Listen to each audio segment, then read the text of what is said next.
Close the door behind you right now. That small, automatic click, the moment you know you are finally alone. It feels like one of the most basic things a person can have. It is not. For almost the entire span of human history, there were no doors to close, no walls dividing one room from another, no moment in an ordinary day where a person could simply walk away and disappear from view. People slept side by the dozen, ate together, worked together, and in many places, almost never spent more than a few minutes of their entire lives completely unseen by another human being. And yet, over and over, in study after study, anthropologists working in wildly different parts of the world kept finding the exact same thing. Every single society ever examined this closely, no matter how crowded, no matter how communal, had found some way to carve out privacy for its people. Not always with a wall, sometimes with nothing more than a hidden path through the forest, or an unspoken rule about which questions you were never allowed to ask.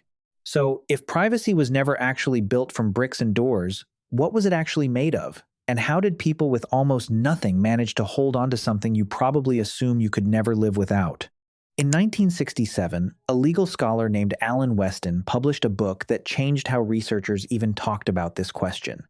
Working through roughly 200 to 300 documented societies, drawing on decades of anthropological records held at Yale University, he argued that privacy was not one single thing you either had or didn't have.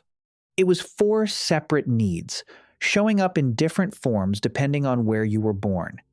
The need to be alone, uninterrupted, even for a few minutes. The need for closeness with just 1 or 2 other people, away from everyone else, which is exactly the space intimacy between partners actually requires. The need to move through the world unrecognized, blending into a crowd rather than standing out in it. And the need to simply hold something back about yourself, even while standing directly in front of other people.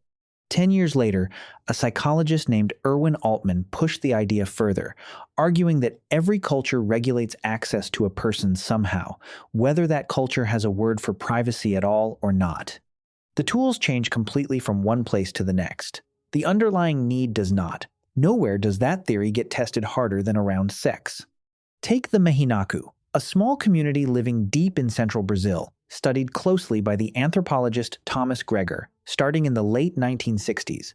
Mehinacu families lived in large communal houses, close enough that privacy in the way you experience it at home was basically impossible indoors. Hammocks hung within arm's reach of each other. Conversations, arguments, and the ordinary noise of daily life carried across the entire structure without much effort, and yet Greger documented something the villagers had clearly built for exactly this problem.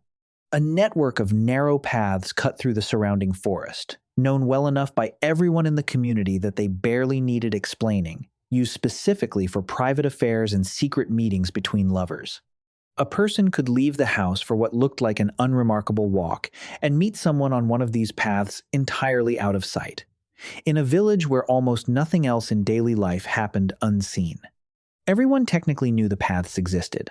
Almost nobody spoke about who was using them or why, and asking directly was itself treated as a small social violation. The forest did the one job 4 walls could not, and it did it without a single nail or stone. Halfway around the world, the same underlying need showed up looking almost nothing alike. In Javanese households, described in ethnographic work from the mid-20th century, homes were frequently open, unfenced, and easy to see into from the outside. There was often no physical barrier stopping a neighbor from watching exactly what a family was doing at any given moment. So privacy had to move somewhere else entirely, into behavior, into an elaborate, almost theatrical code of emotional restraint, indirect speech, and calculated distance, so precise that a husband and wife could stand a few feet from an audience and still communicate something no outsider was meant to understand. No wood, no stone, just posture, tone, and timing, doing exactly what a locked door does anywhere else. Now, none of this means physical privacy never existed in the ancient world. It shows up earlier and more deliberately than most people assume. At Skara Brae, a Neolithic village on the coast of Orkney in Scotland, dated to roughly 3,000 years before the Common Era, archaeologists found stone houses containing something unexpectedly personal. Box beds. Stone-lined sleeping compartments built directly into the walls of each house, large enough for 1 or 2 people, with clear evidence that some were partitioned off from the rest of the room, likely once covered with hides or woven material that has long since rotted away. Each house was small, roughly the size of a single modern bedroom, holding an entire family, a central hearth, storage, and daily life, all within a few feet of each other. This is a community living in the same tightly built stone huts, sharing hearths and tools and daily routines with almost no separation at all, who still went to the trouble of engineering a small, defined, semi-enclosed space for sleeping and, very likely, intimacy between partners. They did not have spare land to build private houses. They built private beds instead, and the effort it took to carve and position those stone dividers tells you exactly how much that small, enclosed space mattered to them.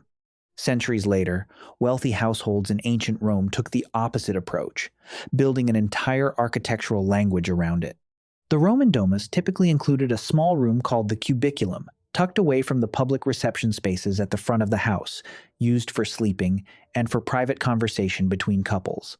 Doorways could be closed with curtains or wooden doors specifically to signal that a room was, for the moment, off limits to the household. But Roman privacy came with an asterisk most people forget. These households ran on enslaved labor, and enslaved people moved through nearly every space in the home, cubiculum included, expected to be present without being acknowledged. For the family that owned the house, a door might mean solitude. For the people serving them, that same door often meant nothing at all. Privacy, even once it had actual architecture behind it, was never handed out evenly. Which brings us to the pattern sitting underneath every single one of these examples. A crowded desert household, a forest path outside a communal house in Brazil, a stone bed carved into a wall in Scotland, a curtain in a Roman villa. None of these people were working from the same blueprint, and most of them never knew the others existed. But every one of them was solving the exact same problem with whatever materials, social rules, or geography happened to be sitting right in front of them. That is the part worth sitting with. Privacy was never really about the wall itself. The wall was just the easiest tool for people who happened to have enough stone and enough space to build one. Everyone else built the same protection out of something else instead: a path, a posture, a shared understanding of where not to look. The need underneath never changed. Only the shape of the solution did. So the next time that door clicks shut behind you and you finally get a moment completely to yourself, understand what you are actually experiencing. Not some modern convenience that finally solved a problem your ancestors simply had to live without. You are doing something every single traceable human society has done in its own way, using whatever was sitting right in front of them, whether that was timber and a hinge, a stretch of hide over a stone doorway, an unmarked path through dense forest, or nothing more than the quiet discipline of knowing exactly where not to look. The materials changed constantly. The need underneath them never once did, going back long before anyone alive today had wood to hang a door on in the first place.